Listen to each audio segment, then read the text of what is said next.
तो ये हमारा सिलेबस है लाइब्रेरी का, बीलिब का। ठीक है, इसमें 101 से लेके 108 तक तो बुक है, और जो 9th पेपर है वो दिखा रखा है कंप्यूटर का। देखो 101 में यूनिट 1, यूनिट 2, यूनिट 3 और यूनिट 4 है। ठीक है, ये सारी चीज़ें मैं यूनिट वाइज कराऊंगा, कोशिश करूंगा एग्ज़ाम से पहले पहले सारा निपटा दूं।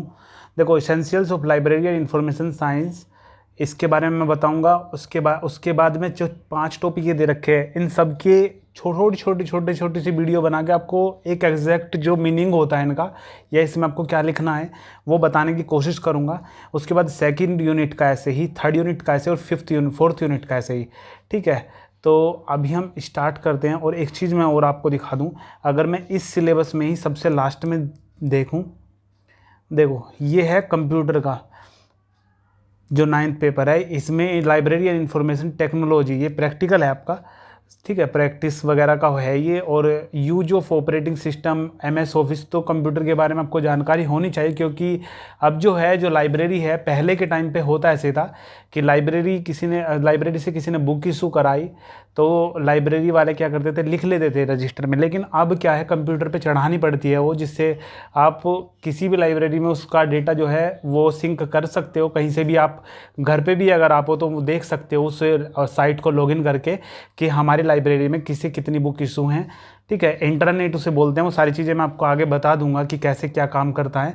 तो इसकी भी आपको इस चैनल पे अलग से प्लेलिस्ट मिल जाएगी, बेसिक कंप्यूटर के नाम से।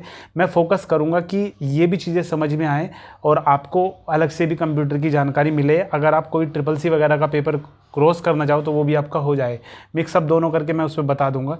तो कोशिश यही रहेगी कि थोड़ा समझा के मैं बताऊं। लेकिन अगर पेपर की डेट नज़दीक आ गई तो थोड़ा मुझे स्पीड से करना पड़ेगा। आपको नोट्स बता दूंगा मैं, वो थोड़ा सा आप संभाल लेना, ठीक है ना। तो देखो ये इंग्लिश में नोट्स थे, थोड़े बनाने पड़े हमें हिंदी में। तो सबसे पहला है आपका essentials of library and information science, library एवं सूचना विज्ञान में करियर की हमारे जीवन में महत्वपूर्ण भूमिका होती है, जिसका चुनाव हमारे जीवन के अति महत्वपूर्ण निर्णयों में से एक है, जिसकी वजह से हमारे जीवन की दिशा एवं जीवन शैली निर्धारित होती है।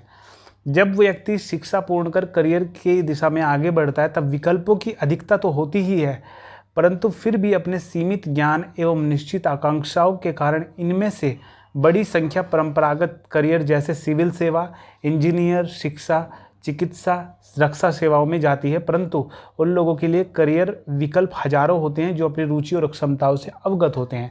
देखो इसमें इतनी चीज़ बता रखी है कि जैसे जैसे आप परीक्षा 10th करी, 12th करी, उसके बाद आप अपना करियर के बारे में सोचने लगते हो। 12वीं के बाद आपके सामने लाखों करियर होते हैं, हजारों करियर होते हैं। लेकिन जैसे जैसे आपको पता है कि मुझे MBBS करना है तो आपको क्या करना होगा, आपको साइंस से सब कुछ करना पड़ेगा। आप BSc करोगे, आप MSc करोगे, आप MBBS करोगे। अगर आपको पता है आपको IAS बनना है तब आप BA लोगे, फिर MA लोगे, फिर उसी दिशा में आपको बढ़ना पड़ेगा। देखो जब आप उस दिशा में बढ़ना स्टार्ट कर देते हो तो आपकी जो है सीमित हो जाते हैं। इसमें वही बता रखा कि जो आपके करियर होते हैं वो सीमित हो जाते हैं। ठीक है, ऐसा नहीं है कि आप BA करिए आपने और फिर आप NDA वगैरह का फॉर्म भरते हो। NDA तो अलग हो गया, उसे तो छोटे बच्चे भरते हैं। लेकिन आप एक बात समझ के चलो कि जो साइंस वाले हैं वो आर्ट वाले नहीं भर सकते, कुछ ऐसे फॉर्म होते हैं। ठीक है, तो आगे चलो, आगे बढ़ते हैं। इसमें पुस्तकालय अध्यक्ष के रूप में चुनाव। पुस्तकालय अध्ययन एक मूल उद्देश्य ज्ञान का विस्तार करना है। पुस्तकालय विश्व स्तर पर मान्यता प्राप्त संस्थाओं में से एक है। व्यापक फैलाव की दृष्टि से शिक्षा के विस्तार, अनुसंधान तथा एकत्रित ज्ञान के उत्पादन में तीव्र वृद्धि ने पुस्तकालयों के विस्तार एवं उनकी सेवाओं के विकास में महत्वपूर्ण योगदान दिया है। पुस्तकालय ने ज्ञान की दुनिया में एक विषय के रूप में स्थान बना लिया है, जिसके प्रबंधन के लिए व्यावसायिक योग्यता रखने वाले व्यक्तियों की आवश्यकता होती है। ठीक है, ये सिंपल था। अभी शिक्षण कार्यों में रोजगार के अवसर। पुस्तकालय विज्ञान कॉलेज एवं विश्वविद्यालय में लेक्चरशिप में मान्यता के निर्धारण हेतु UGC नेट का भी विषय है। यदि कोई व्यक्ति इस व्यवसाय को एक शिक्षक के रूप में अपनाना चाहता है तो उसे पुस्तकालय एवं सूचना विज्ञान में UGC परीक्षा उत्तीर्ण करनी होती है। ठीक है, तो आगे इसमें वही चीज़ बता रखी है, पुस्तकालय अध्यक्ष के रूप में अवसर आपको कैसे कैसे मिलते हैं। अपने एकेडमिक एवं व्यावसायिक योग्यताओं के आधार पर इस व्यवसाय को पुस्तकालय अध्यक्ष के रूप में अपनाया जा सकता है। पुस्तकालय से जुड़े व्यवसाय में निम्न पद है। इसमें निम्न पद होते हैं। जब आप पुस्तकालय यूजीसी वगैरह क्लियर करते हो तो आपको कुछ पद मिलते हैं। अगर आपको सिंपल सी भाषा में समझाऊं, जब आप आईएएस का पेपर देते हो तो रैंकिंग के हिसाब से उसमें पोस्ट मिलती है कि इतने से इतने रैंकिंग को आईएएस, इतने से फिर जिसके नीचे नंबर है उनके आईपीएस, इस टाइप से होता है। तो इसमें भी ऐसे ही होते हैं, पुस्तकालय में कुछ पद होते हैं।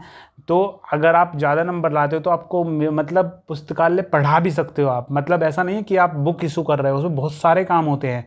ठीक है, तो सबसे पहला है पुस्तकालय अध्यक्ष, आप पुस्तकालय के अध्यक्ष बनोगे।